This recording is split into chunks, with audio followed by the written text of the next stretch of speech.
Before this video starts, I just want to give a massive shout out to all my channel members. If you want to receive a shout out, then become a channel member today and you'll be shown on screen like all these other channel members here. Anyways, enjoy the video. On August 5th, version 13.6 dropped in the Japanese version and dropped on September 9th for the international versions. This update contains a lot of content and I want to talk about everything that was added in this version. Since we have loads to cover, all I ask is that if you enjoyed this update analysis, then be sure to give it a like and subscribe to the channel if you haven't already, and comment what was the most exciting thing about this update was for you. Anyways, we have loads to cover.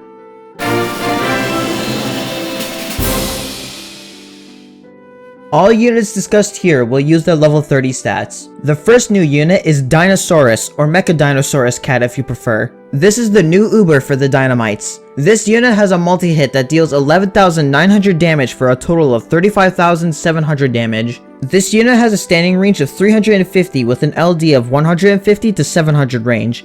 This unit deals massive damage against angels, dealing a rather massive 142,800 damage against them if all 3 hits connect. They are also knockback immune.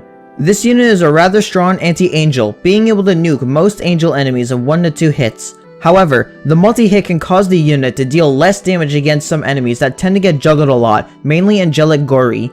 However, if this unit is given a stepping stone, then this unit can easily delete a ton of backliner angel enemies, such as Sleipnir and Calamaria. This unit's knockback immunity was most likely made to counter Sleipnir's knockback effect. This unit also has a summon, which said summon is able to knock back all enemies within its range, allowing them to push enemies that get into the rather small blind spot back into the dino's range. The unit does have some pretty good bulk, having 68,000 health, allowing them to tank several hits if need be. Although it should be stated that they're rather slow, only having a speed of 5, so it'll take them a long while to get to the front lines. They also have a cooldown of 97.87 seconds, which is extremely long for a dynamite, but it's balanced by their summon, as you can't have more than one of the same unit on the field if they have a summon. Overall, a very solid addition to the dynamites. Next is a new ancient egg that could be obtained from the legendary trap set, this being Clamcat.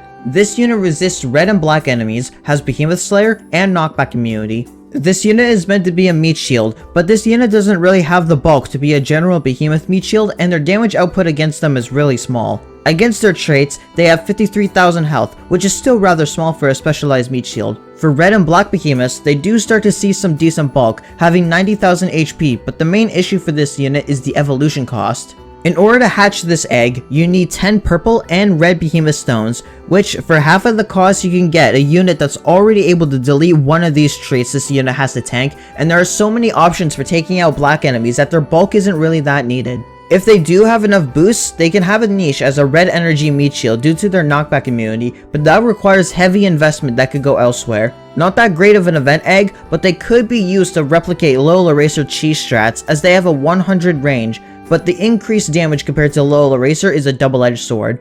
Next up is Sardine CC, a meat shield that costs 90 cents to send out and has a 5% chance to dodge floating attacks for 2 seconds.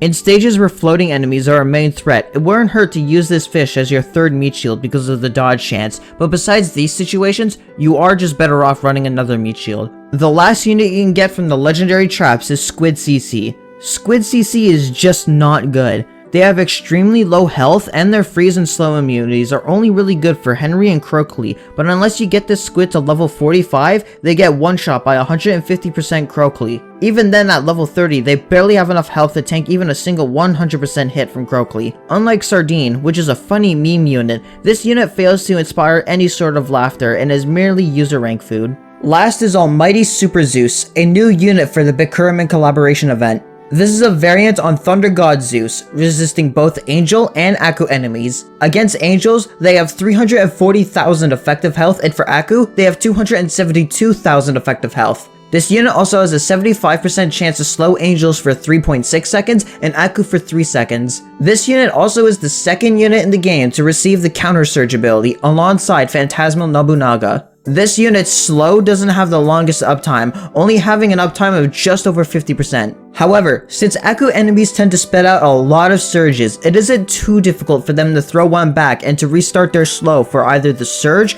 or slowing a ton of enemies after eating a death surge. Counter Surge as an ability will always be a double-edged sword, as it requires the unit to actively take damage to spit one back. This unit does have the health needed to support the damage needed to stick around for most of the fight, even in Death Surge infested fields. Granted, in some of the later stages, you may need to boost this guy up to tank some of the harder surges. While this guy doesn't have the strongest damage output, a lot of their damage output will really come from the counter surge, and seeing as Akus like to spit them out, you can easily get a ton of damage off with them. For angels, you won't be able to abuse the counter surge as much, since the only two angels that surge or mini surge are Saint Dober and Mini Angelic Cyclone, so you won't really be able to abuse the counter surge too much on angel enemies. I'd say overall, this guy is a very strong unit against Aku enemies due to being able to abuse the surge spam that comes along with the trait, but for angels, they won't be able to get as much use since they have less opportunities to abuse said counter surge.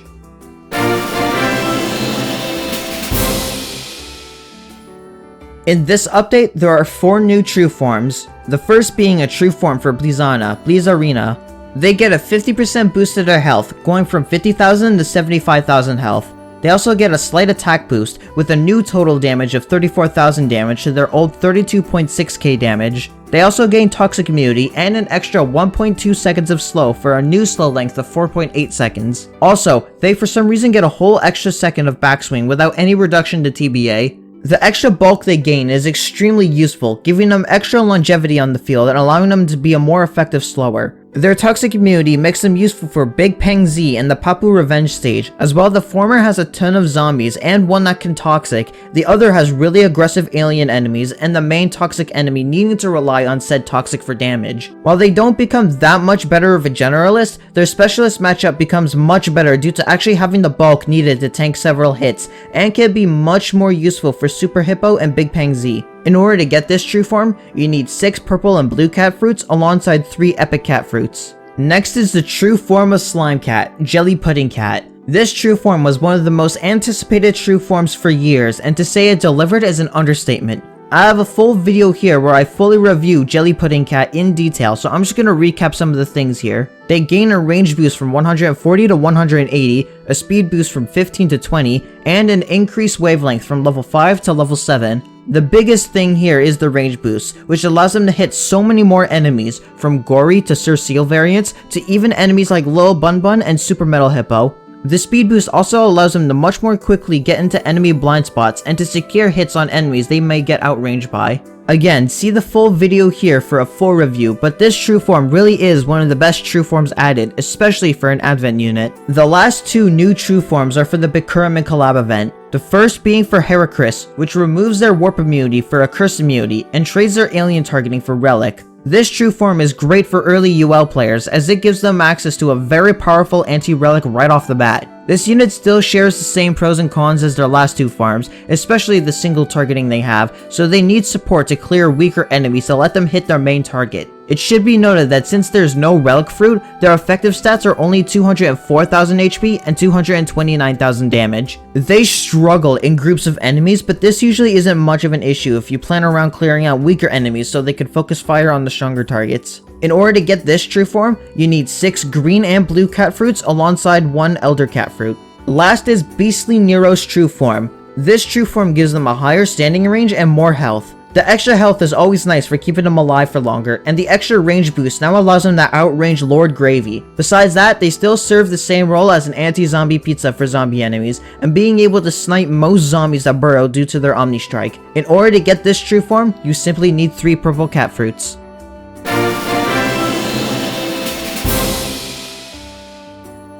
This update sees the addition of 1 Ultra Form. This is the Ultra Form for Sacred Blade Sakura. This Ultra Form gives her a slight damage boost and a very impressive health boost, boosting her effective health against metal enemies from 604,000 to 716,000 HP even before talents, giving her much more survivability against metal enemies. She also gains an extra 1.2 seconds on her slow and weaken, being able to stall her targets out for a lot longer if they don't land a critical hit.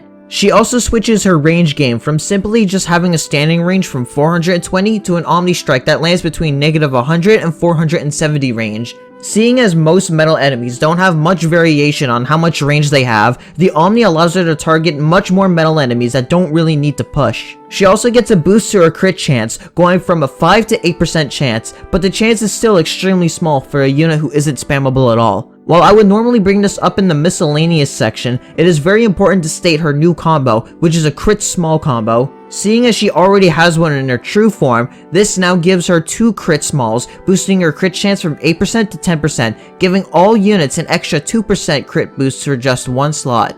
This in turn now makes having up to a 5% extra crit chance through combos possible. In order to get this ultra form, you need 2 purple and red behemoth gems and an epic catfruit seed.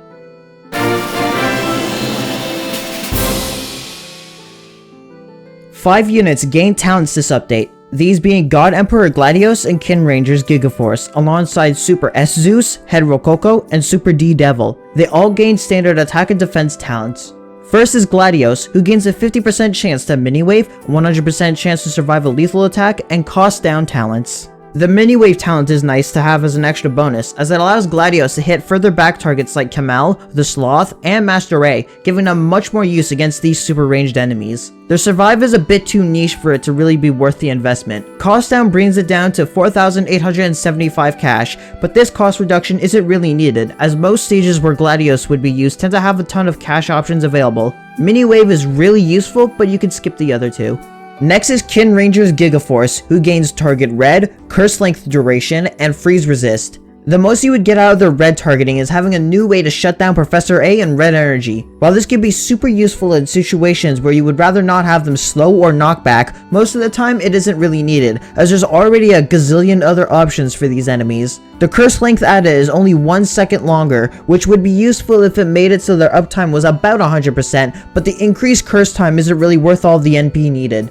Last is freeze resist, which is like, are you gonna dump all this NP into a unit that could just shut off freeze entirely? Also, this would be only helpful for an enemy like Henry, and I even gotta ask, why are you using Kin Rangers for Henry? If you find you struggle a lot with Professor A or red energy, then red target is a worthwhile investment, otherwise you can skip their talents. Then we have Super Zeus, who gains Zombie Killer, Warp Blocker, and Cost Down. Cost down reduces their total cost down to only 3,600, which can be useful, but generally you wouldn't want to spend this much NP on cost down for a debuffer. Zombie Killer is rather niche, as it's just meant for if they accidentally kill a zombie, though if you seriously lack options for Z killers, then I'd suggest you would invest. Warp Blocker is a bit of a double-edged sword. Do you want to prevent him from being interrupted, or do you want him teleported to safety? I personally would avoid investing here since their bulk is decent enough at keeping them alive for a good period of time. You could probably skip out on all of these talents. Then we have Head Rococo, who gains Colossus Slayer, a 30% chance to knock back his targets, and slow immunity.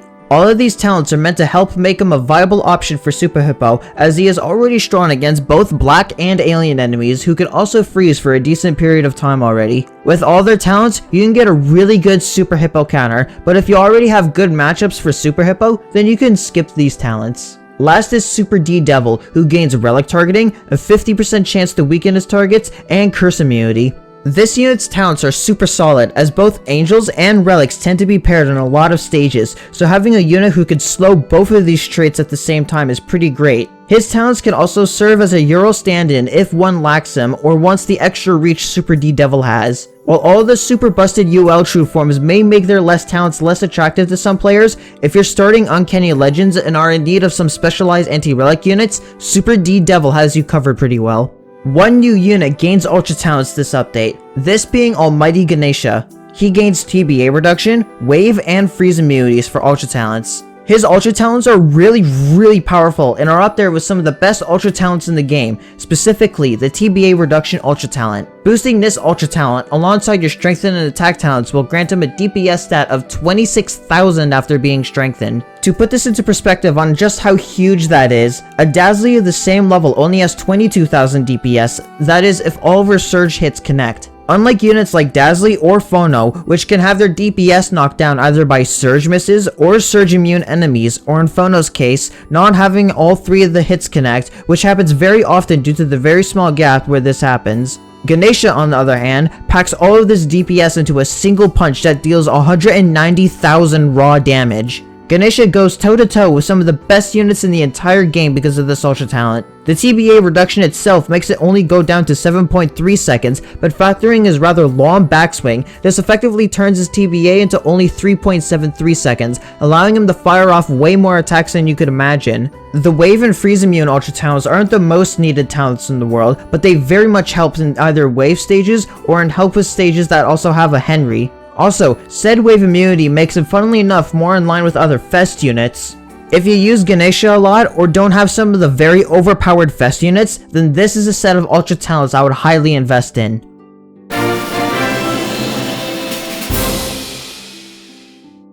In this update, there were 3 new enemies added. The first 2 are very simple, fast-hitting enemies, these being Rock and Log. Log deals rather low damage, but has an Omni Strike of negative 300 to 150, knocks back all units, and slows them for 2 seconds. Rock simply is a bulky hitter with an Omni Strike of negative 450 to 150. The main enemy added to this update is Diabralo, an Aku Sage variant of Brawlo. This Brawler doesn't try mashing your units through brute force, but rather has a 100% knockback chance and has a level 3 mini wave to stagger all of your units. Units with rebound are great for dealing with this bird.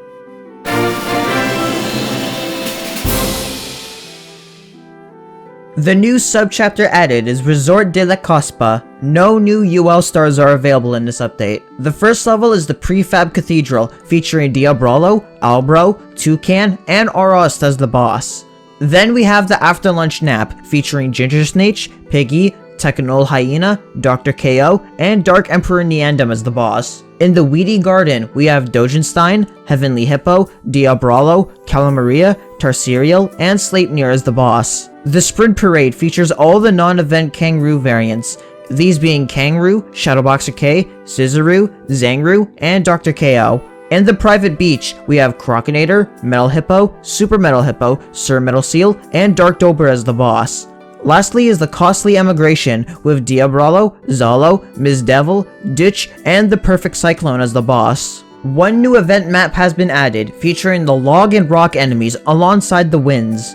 Each stage grants score rewards, and in total you can get 50,000 XP, a sniper, CPU, and treasure radar power-ups alongside 12 legendary traps that are used to pull clam, sardine, and squid. There is a new event map that's meant to grant players the legendary traps, similar to the event map that helps players get the legendary nets for the beetle units. The difficulty of these stages varies wildly, allowing players at many points in the game to acquire these traps for their unit pulls. Slime getting a true form comes with a new set of revenge stages. The first stage is the same as I'll Be Bug, but now you can only deploy from the first row of units, effectively removing the ability to use cat combos. The second stage features the Green Barrier, meaning you must kill Queen V before you can start attacking the base. The other enemies present include those guys, Trolley Blogger, Rain D, Honey Wanwan, Gabriel, Sleipnir, and H-Nah.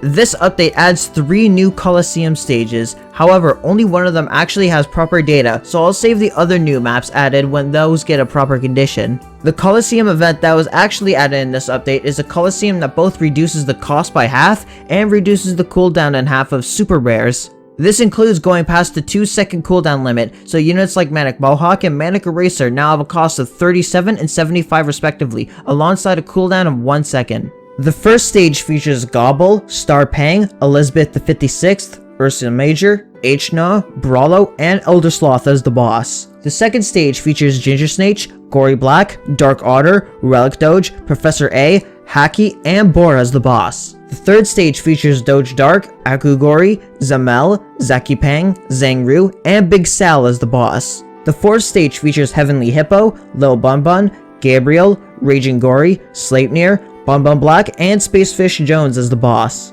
The final stage has Mr. Angels, Teacher Bears, Sir Rels, Goku Rakus, Golem Sunfish, and Amos as the boss. This Colosseum goes up to 2 stars, and in 2-star, the buff is 120%. For 1 star, you can get a rare ticket and 2 platinum shards after the 3rd and 5th stages respectively. On 2-star, you can get an additional rare ticket and a dark cat's eye on the 3rd and 5th stage respectively.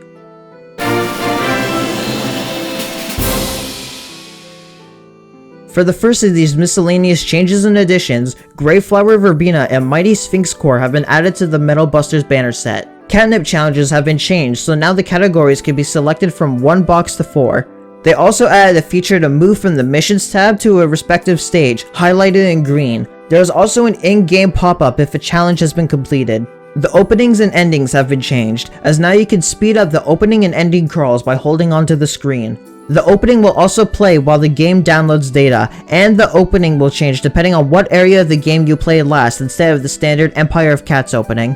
A new form of account linking has been added to the game, where you can bind your save to either an Apple or a Google account. This allows the player to much more easily transfer their save to another device without needing a transfer code. However, it should be noted that if you do transfer your account this way instead of the normal data transfer, then you will not be able to transfer your save for 90 days. It is also still highly recommended to write down your inquiry code. As mentioned earlier, there is a new cat combo with Sakura's Ultra Form called #TopSecret, gaining a critical small boost. Another combo that was also added, called Zero Gravity Tour, features extraterrestrial N-Vans, Lil UFO, and Drone Cat. This combo is a cat cannon recharge large, charging the cannon 15 seconds faster. Last is the new user rank rewards. User rank 23,100 gives a platinum shard, 23,200 gives 5 legend cat's eyes, and 23,300 gives 5 special cat's eyes.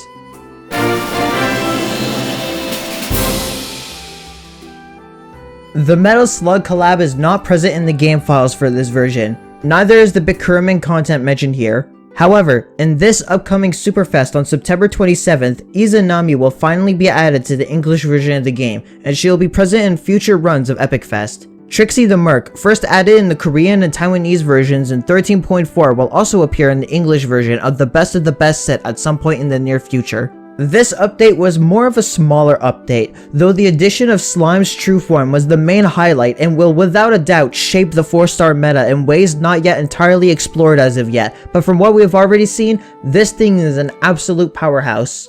How do you guys feel about this update? Well, let me know in the comments down below, and while you're down there, be sure to give this update analysis video a like, and if you enjoy what you see here, then be sure to subscribe to the channel, as this lets me know I should continue this sort of content. Also, shout out to the following channel members: Something Something YouTube, Potato King, Dr. Deadly, Athani, and Oberless for being gold and silver members. If you want to receive a shout out like these channel members here, then become a silver member or higher today. Becoming a channel member supports what I do in a way that helps keep the lights on, and channel members receive an exclusive role in my Discord server, for which you can find a link to in the description down below. Anyways, I hope you have a wonderful day.